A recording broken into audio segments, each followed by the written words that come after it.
he thinks this is just a political hit job by his political opponents, and as he calls it, the left-wing media, which I'm sure public media is wrapped in that.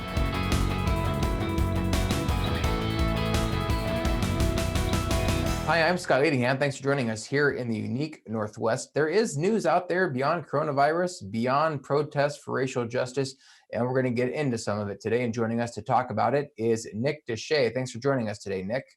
Nice to be here. Good to see you, Scott. Good to be seen. Nick, you are out there covering the inland Northwest from your perch in Spokane and areas beyond. And one of the things, of course, that might be easy to forget if it weren't for so many yard signs reminding us is that this is an election year. And of course, one of the big races on the ballot in November will be for the governor of Washington State. Governor Jay Inslee, of course, running for a rare third term, and it's a rather crowded field for the upcoming August primary. More than 30 people on the ballot running for the top two spots that will be on the ballot in November. The top Republican, or one of the top Republican contenders at the moment, is Loren Culp, the police chief for the Ferry County town of Republic. And Nick, some interesting reporting of late about Mr. Culp. What is he in the news for? Well, he's in the news here in 2020 for a lawsuit filed in 2017 when he was a narcotics detective in Republic back in 2013, 2014. 17-year-old girl went to the police and said that she had been molested since the age of 5. The investigation kind of carried on through the sheriff's department up there in Ferry County. They enrolled Mr. Culp in the investigation for one interview, he says. They ended up passing on the investigation. Mr. Culp in his report said he didn't find the girl to be credible, didn't think she was telling the truth. That would have been the end of it, except for the girl's grandparents, who live down in the Tri-Cities area, kind of brought the issue to the Benton County Sheriff's Office. They did their own investigation, and it led to this man, Roy Moore Jr. is his name, being sentenced to 67 months in prisons for child rape, child incest, and related charges. So what happened a few years later is the girl sued because she thought it was a botched investigation. She sued 3 years ago, and the Seattle Times reported on it, and so it kind of became news because he's a gubernatorial candidate. And you talked to Loren Culp recently about this, of course, as it was in the news again. And what did he say in his defense and about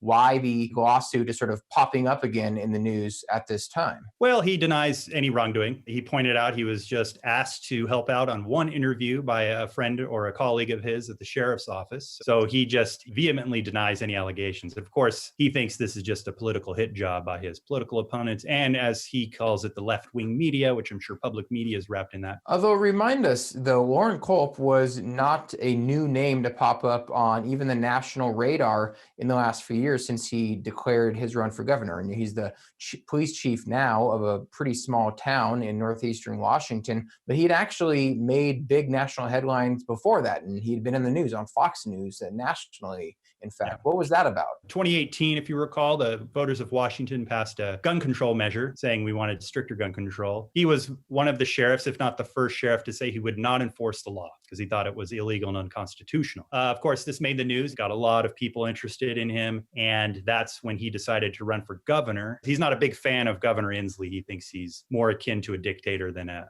duly elected Democratic governor, small d Democratic governor. So that's when he first made the news, and he's a pretty green politician in that sense. The comments toward Governor Inslee and the response to the coronavirus measures. You talked to Loren Culp and other candidates for governor earlier this year, before there was so many, frankly, who had declared.